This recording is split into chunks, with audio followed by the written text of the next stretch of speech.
Good morning and welcome to The Usual Suspects. I'm Steve Van Coor. Now, I know how it is when you see a political talk show come on. Any talk show, you're like, let me pick up the remote. Let me see if this is something I'm interested in. Well, if you have money, if you use a bank, if you, God forbid, invested in cryptocurrency, this is the show you're going to want to watch, because we're going to break it down with Florida's former chief banking regulator, a securities lawyer who knows more about all these subjects than anybody I've ever met. And so he's up this week in Tallahassee because he was on the State Board of Education and he got termed out, so they did a nice little ceremony for him, and we're going to talk a little bit about that at the end to thank him for his service. But former State Representative Tom Grady is with us today.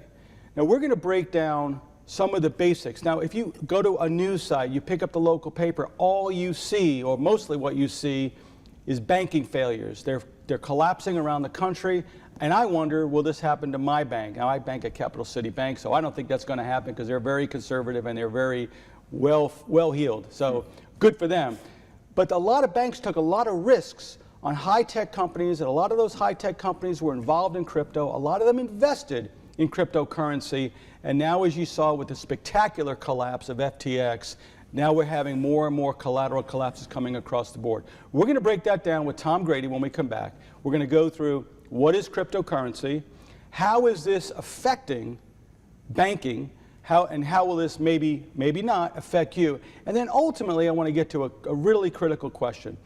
If you were a victim of these cryptocurrency exchanges, if you lost your money, Tom will walk us through a little bit about what retribution you can have. So stay with us when we talk to former state representative, former commissioner, former Mr. Everything in the banking world, Tom Grady. We'll be right back.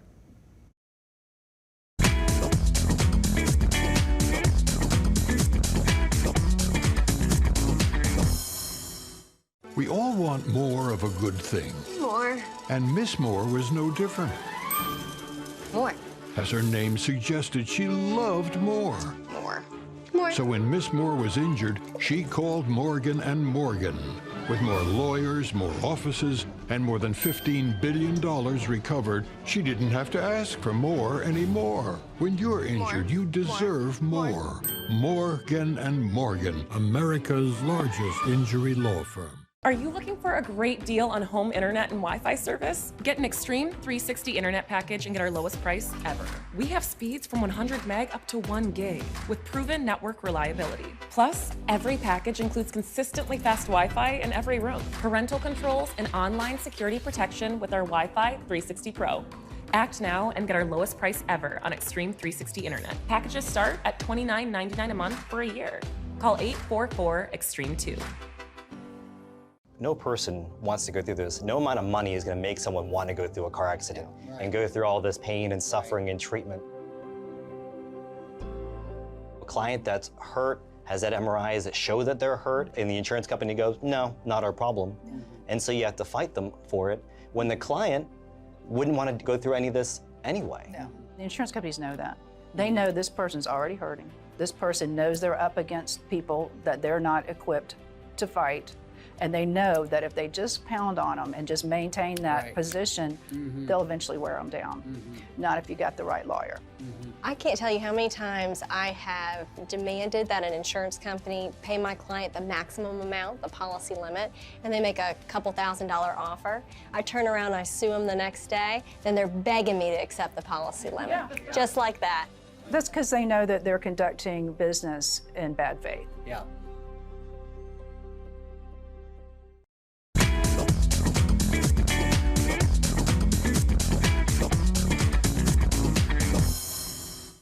Thanks for staying with us. If you went out to your local website this morning to read the news, I am sure on that homepage was a story about a banking collapse, what the Fed is doing about it, the Federal Reserve Bank is doing about it, how can they combat this, and you'll also likely see stories about cryptocurrency. We're going to talk a little bit about these subjects. But first, let's welcome our guest. Tom, thanks for being with us. Now, you've held a lot of titles, representative, executive director, commissioner. What do we, just Tom? Tom works. Okay. Before we get into the subject matter, tell a little bit about your background, because I want our audience to understand you got this. Well, you've already given a preview, but I've worked in the financial industry for over 40 years as a lawyer representing clients with disputes in the financial industry, and as a regulator, as the commissioner of the Office of Financial Regulation here in Florida, down the street in Tallahassee. I had some responsibility for financial and consumer protection-oriented legislation when I was in the House of Representatives, as well as sponsoring a bill that created the differential accountability for our schools, which I later ended up having to implement. So that's an unusual thing. That's typically cool. When you legislate, you don't end up being subject to It's whatever like law it is you throw that the you pass. grenade under the door and you walk away. You bet. got to go You back bet. into the room with the grenade. I had to eat my own cooking, as I have said before. So, but primarily, when I'm not in a volunteer capacity, I work in the financial industry. And I just learned this. I thought you were commissioner of the Office of Financial Regulation. I thought that meant you were one of the board members. No, you were the chief executive of that agency. The director of the agency, the executive director called the commissioner. And you're overseeing banks. We had within our jurisdiction, and still the same today, banks. There's a division of banking, there's a division of finance, which includes money services businesses and money transmitters, which coincidentally is the license most crypto companies obtain. They get a money transmission license, which is what Western Union has them. Okay. Payday lenders have them, check cashers have them. But crypto, sorry to get ahead of you a little bit, but the cryptocurrency exchanges obtain these money transmission licenses and then tout themselves as fully licensed and fully registered, and that's a very small part of the story, but I don't want to get ahead of you. Well, let's go right to it. So crypto for dummies. What is crypto? So I never invested because I don't invest in things I don't understand, and because when I invest in things that I do understand, I usually lose money, right? So it would only get worse if I didn't understand it. Give me the basics for dummies, cryptocurrency. The real basic is there's something called a blockchain, and a blockchain, think of it as an Excel spreadsheet. It's a digital ledger. It's an accounting ledger. That's it. It's a fancy, fancy ledger. So you've got this spreadsheet, and on the spreadsheet, you can digitally create things. And one of the things that you can create is a token or a coin. And people have created tens of thousands of these things. We only hear daily of Bitcoin, maybe Ether, Ethereum, maybe Dogecoin, because that was created as a joke and ended up becoming something theoretically of value. But in its essence, it is a blockchain where people who are mining or otherwise proving they have a stake in the outcome are able to create out of thin air something that others think has value. I happen to think it has no value. You know, it's interesting because currency in and of itself is sort of, I remember reading an article, currency itself is kind of a fraud. I have $1, well, let's use a better math. I have $5 and I walk in to buy a cup of coffee and they accept that. If that acceptance collapsed, well, and you see this happen when governments collapse, whether it was Sicily in the 1800s or Brazil or Venezuela, that $5, somebody says, no, that was yesterday, today, yeah, I need 10. Or tomorrow I need 20. Or in some cases I need 1,000 because that currency fluctuates. But you were explaining to me the other day that, like today in our modern economy, the currency fluctuates, but not by that much. It might, if it goes 1 or 2, 3, 4% a day or a week, it's not that much. But crypto is very different in that because it's not backed by the full faith of a government and doesn't have, I guess, real assets behind it. It can go from 0 to 1,000 and back to 0 overnight.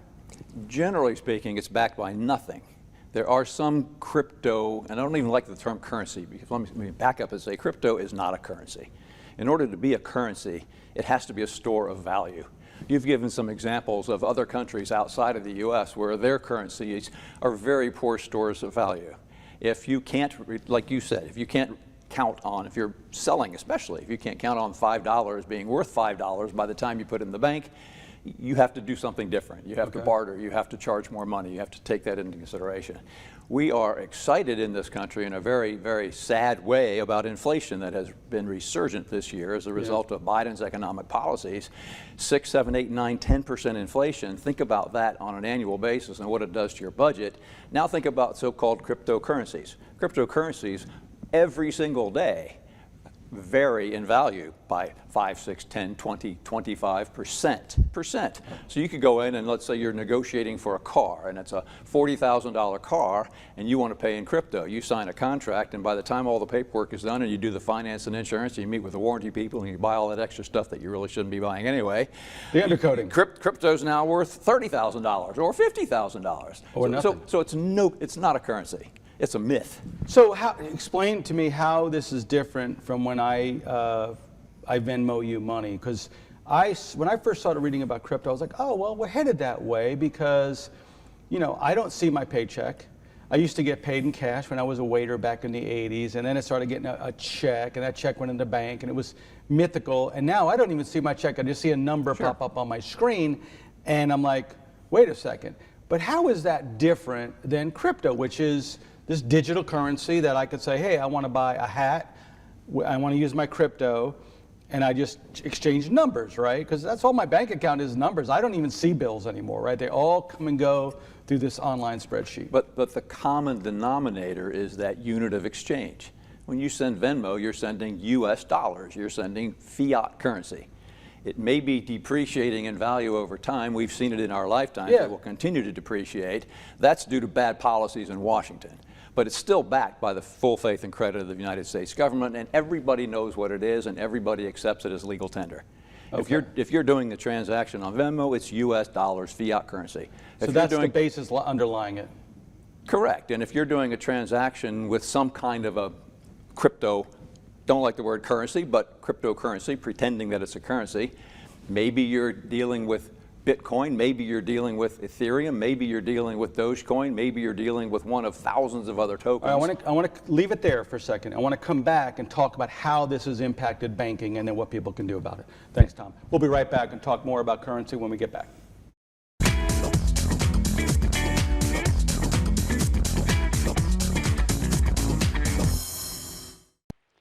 Hey, I just got a text from my sister. You remember Rick, her neighbor? Sure. He's the 76-year-old guy who still runs marathons, right? Sadly, not anymore. What? You mean... Mm-hmm. Just like that. Wow. So sudden. We're not about to have the we need life insurance conversation again, are we? No, we're having the we're getting coverage so we don't have to worry about it conversation. So you're calling about the $9.95 a month plan from Colonial Penn? I am. We put it off long enough. We are getting that $9.95 plan today. Is it time for you to call about the $9.95 plan? I'm Jonathan from Colonial Penn Life Insurance Company. Sometimes we just need a reminder not to take today for granted. It could be the death of someone you know or a health scare. That's why today could be a great day to call for free information about Colonial Penn's $9.95 plan. If you're age 50 to 85, you cannot be turned down because of your health. Your acceptance is guaranteed because full benefits are not paid in the first 2 years. You can get guaranteed acceptance, whole life insurance, starting at just $9.95 a month. This is permanent coverage. Just pay your premiums for lifelong security. The $9.95 plan is Colonial Penn's #1 most popular whole life plan. Options start at just $9.95 a month. That's less than 35 cents a day. Your rate can never go up. It's locked in for life. Don't put it off. Take the first easy step. Call today for free information. And you'll also get this free beneficiary planner. So call now. Call 1-800-664-1119 for your free information and free gift. That's 1-800-664-1119. There's no risk or obligation. That number again is 1-800-664-1119. 1-800-664-1119. Call now. Hello, Colonial Penn?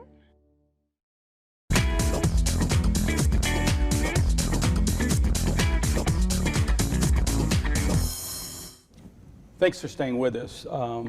Tom, you were talking about, what is crypto, some of these exchanges. We're all familiar with the Sam Bankman-Fried and the spectacular collapse of FTX.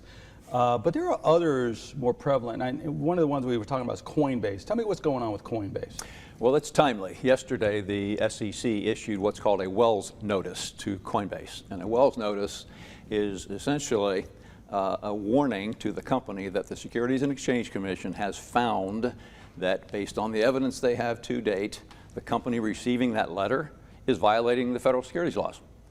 And a notice is deemed by the commission to be a fair way of putting the company on notice and giving them an opportunity to come into the commission, meet with them, and say, we think you're wrong. So potentially, Coinbase, who has received this Wells notice, could go to the SEC and convince the SEC that they're wrong. That won't happen. There will be proceedings that will be filed. Your take on crypto is very different from what I've read, which is you're saying they're operating like a security. Are they a security? Well, two different things. Coinbase as an entity is not a security. Coinbase as an entity is a securities broker-dealer operating as an exchange. So they're buying, like a Merrill Lynch buys and sells. Without bothering to get this little thing called a license. You know, we all know the rules of the road. We know we have to have a driver's license to get in a car. We have to have a certain age. We have to be tested. And any license is accompanied by some obligations. There's something called the good deal exemption in state and federal securities laws. It's not really a thing, but people think, you know, as long as I can do it and get away with it, why not? It's a lot cheaper. It gets me ahead of my competition. Yeah, Coinbase in particular has been shouting very publicly for a long time that we went to the SEC. We wanted them to tell us how to do our job. We wanted them to tell us how to comply with the law. That's not how it works. We have to determine when we're driving the car down the highway how to responsibly operate that vehicle. What's the speed limit? What are the weather conditions? How many cars are around us? I can't call the Division of Motor Vehicles and say, hey, how do I drive today? That's exactly what they've been doing with the SEC for years, and it's coming to a head. They got this tacit license to operate, kind of like if I open up an LLC, it's just filing paperwork, but they're not properly regulated. But it seems like a failure of oversight by the SEC for the last decade. A decade plus, or is it you operate and then when you make a mistake, kind of like OSHA, if you have an injury on the job, then they come in and go, whoa, whoa, whoa, whoa, you were violating these rules. It's your obligation, I get it, it's your obligation to know what the rules are, it's your obligation to know what the law is and operate within that. That's right. And as long as things are fine, no one's going to bother you, but things are no longer fine. That's right. So there are gray areas when defining a security. And this is what these firms have tried to do, is to sort of weave in between the black and white and land on something that's arguably not a security. But I'll give you one of the most famous cases in securities laws, and it's now 80 years old, is a case involving a company called Howey. And Howey creates this test for an investment contract. And it's really interesting because in the Howey case, which is Howey in the Hills, Florida, by the way, but it went to the US Supreme Court, it involved oranges. Pretty important crop in the state of Florida. So what do you think of an orange? 80 years ago. Is an orange a security? No, I don't think so. Okay, so an orange is not a security by itself. What about an orange grove? If it's yours, you plant the seed, you're doing the work, that's not a security. But what if it's mine? I say, look, Steve, I'm going to go plant oranges. I'm going to raise these, I'm going to grow these crops. I'm betting on you. I'm going to sell these crops. I'm going to make a bunch of money. Would you give me $100,000 to put in my venture? That's a security. Okay. And that's what the court said in 1942 or something like that. So it's the same thing with crypto. You were just a young lawyer back then. Thank you very much. The thing about crypto is every single token, every single coin, every single aspect of the blockchain is dependent on the efforts of others. You and I could not go buy or speculate in any kind of a cryptocurrency without knowing that there's somebody mining the currency in order to create the currency and the product, or through proof of stake is another alternative way of authenticating ownership in this silly thing we call cryptocurrencies. And that creates additional lending programs with these cryptocurrency exchanges. Earn is the name of one that Coinbase has been offering, and that's specifically mentioned in the Wells notice, and it will be found to be a security. But Tom, here's what I don't question understand. about it. Every banker I've ever met, and I love this about every banker I've ever met, they're very conservative people. Blue suits, conservative cars. They are not what you'd call entrepreneurial chance takers. They understand the pyramid process, build, build, build, stable. Yet we have several banks that have gone under, that one of them, I think was Signature, like 100% of its investments was in crypto. The big SVB, which kind of started the collapse, you and I talked about this, we were like, well, I don't think they had much crypto. When you get underneath, either they had about a 10% market share in crypto, A, B, they had invested in a lot of companies that were crypto-based companies, so it was like another derivative level up. How did this happen? Well, it's funny you mentioned the blue suits, because there's an article today in the Financial Times about crypto and how the men in the blue suits, and women, but the article said mostly men in the blue suits, are legitimizing or attempting to legitimize crypto, like the bankers. So in the case of Silvergate Bank, their depositors were almost entirely crypto-related depositors, including FTX. So their business model was blown up with FTX and with a corresponding collapse in other cryptocurrencies. Signature Bank had maybe 20% of their deposits related to crypto. The thing that's interesting about the recent bank failures, and maybe encouraging, is when I was the commissioner at the Office of Financial Regulation, every Friday afternoon I was signing orders closing banks. The reason we were closing banks is because of poor assets, bad decisions by management, or just luck. How long were you there? A year. So you closed 50 banks? Oh, gosh, probably more. Really? Probably more. In 2011, 2011 and 2012. It was a great time to be in the banking business. It was a great time to start a new bank with a beautiful, pristine de novo balance sheet. But if you were an existing bank and you had a balance sheet, you were wrestling alligators. Especially if you had all these mortgages upon mortgages upon. But the point is, the banks made mistakes or were unlucky in what they held on their balance sheet. The assets were bad. That's not the case of these banks. Silicon Valley Bank had a great asset book. It had a great portfolio of venture capital companies, most people would say. They failed the old-fashioned way. They just forgot that there's interest rate risk in long-term treasury bonds. You know, everybody's going to say, well, if it's issued by the U.S. government, then it's money good, right? And it is. But you and I were talking 10 minutes ago about inflation. So if you bought a 2% yielding 30-year bond a year ago, and it's going to be paid back over 30 years, the value today is now 40% less. That's a real hit to your balance sheet. And these banks don't have to mark to market. In other words, they don't have to tell you and me as investors, except in a buried footnote if you really search for it, how much of a liability they have or how much of a hit they would take if they sold their existing portfolio, because they can hide it by saying, well, these aren't really held for sale. Was FTX the canary in the coal mine? No. FTX is really very different from Silicon Valley Bank. As an example, Silicon Valley Bank, again, they did not blow up because they had crypto problems. They fail, and then all of a sudden, these cryptos underneath it started to fail, and then the bank started to fail as well. That's the way I'm looking at it. Am I wrong? You're right chronologically, but FTX was not the trigger, was not the canary for Silicon Valley Bank.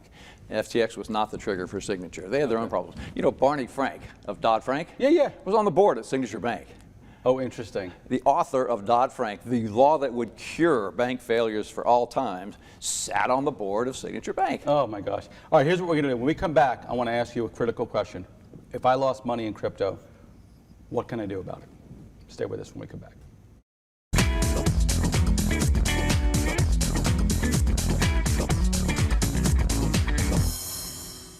I'm Javi, I'm 31, and I'm a fitness instructor. I saw myself in a photograph, and we were all smiling, and I looked closer, and I was like, that's what everybody sees? I'm back, and I got Botox Cosmetic. The lines were so prominent, it's all I saw in the photograph.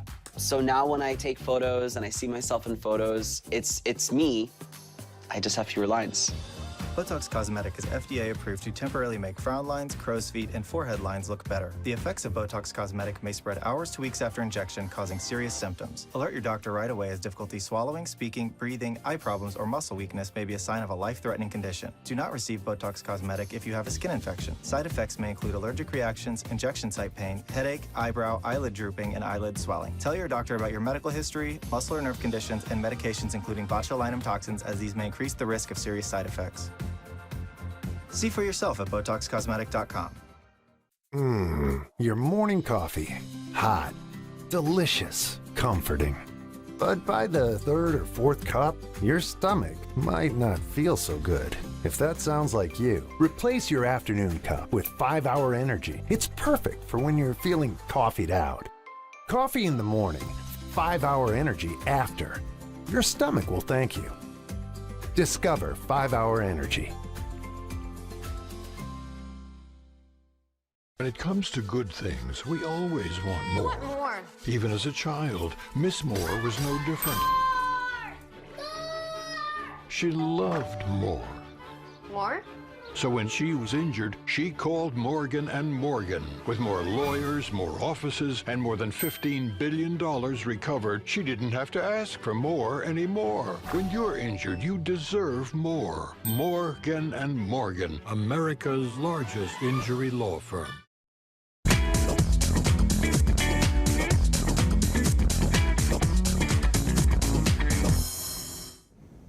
Thank you for staying with us on this fire hose of information related to banking and crypto. So, Tom, in our final segment, former chief banking regulator, commissioner on a number of things, former state house member, securities lawyer, you have a new gig. Tell us a little bit about your new gig. It's kind of interesting. Well, as I mentioned, Coinbase and other crypto exchange operators for years have been saying, tell us what to do, but the obligation is on them to know what to do. They've been lobbying for new regulation, and some others, including some people in the Congress and in the Senate, think, yeah, maybe we need some new legislation, this new stuff. It's not. It's no different than taking an orange and turning it into a security by creating an investment out of an orange. An orange can be a commodity, it can be a fruit, it can be a security. The laws that we have in the state of Florida are very good, and they protect investors. And they're designed to protect investors. And they protect investors when they make investments in, quote, investments or, quote, securities. So even if cryptocurrency exchange operators are right and they say it's not a security, there is no way they will ever win on an argument that they are not investments, because everything they do says crypto as investment. Everything they do looks like a securities broker dealer. So I know you can sue if you lost money, but if I invest in, I go to the stock market and I lose money, or I go to Las Vegas and lose money, I can't sue the slot machine maker. Am I allowed to, if I invested in Coinbase or these others and I lost my shirt, and for a lot of people a lot more than that, is there a legal remedy for that? There is a legal remedy, and it's the same legal remedy that you would have for any securities transaction. Securities, as we said earlier, they are required to be registered in order to be sold. The people who sell them are required to be registered. Coinbase and other exchange operators are not registered, and the crypto, again, currencies, I don't like the word, are not registered as securities, and they should be. As a result, if you have invested in a cryptocurrency through a crypto exchange and using a crypto wallet, you do have legal rights under the Florida Securities and Investor Protection Act.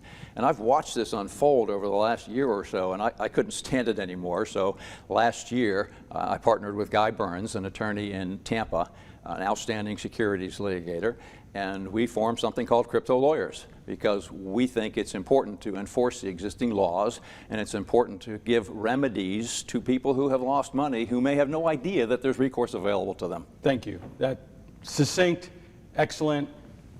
Hope you enjoyed it as much as I did. We'll see you next week.